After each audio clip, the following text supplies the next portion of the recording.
Hi, Pat, and hi, Democrats. I want to thank you, Pat, for all that you have done for the state of Vermont, and certainly in the last 40 years since I've been a citizen, and certainly during the 12 years I was governor.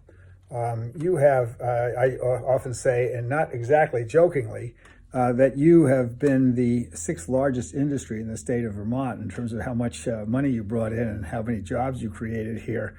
But it's really true. There almost isn't a town in the entire state that you haven't done something for, that you haven't been able, as the chairman of the Appropriations Committee or vice chairman, to bring added dollars that put us over the top in all kinds of things, from very big projects to the Echo Center, the Pat Leahy and Marcel Echo Center in Burlington, to even the smallest but really important projects in small towns.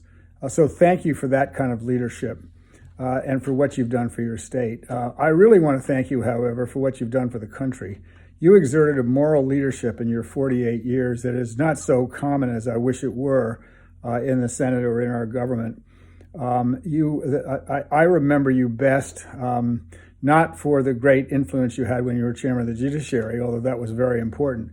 I remember you best for something that didn't get done, and that is your leadership on the Landmines Treaty.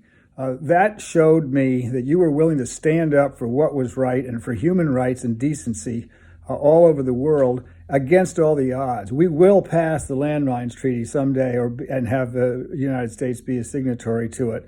I personally have participated in delegations to places like Laos and seen what is happening in terms of removing not just the landmines, but the munitions that we dumped on Laos during the Vietnam War illegally, I might add.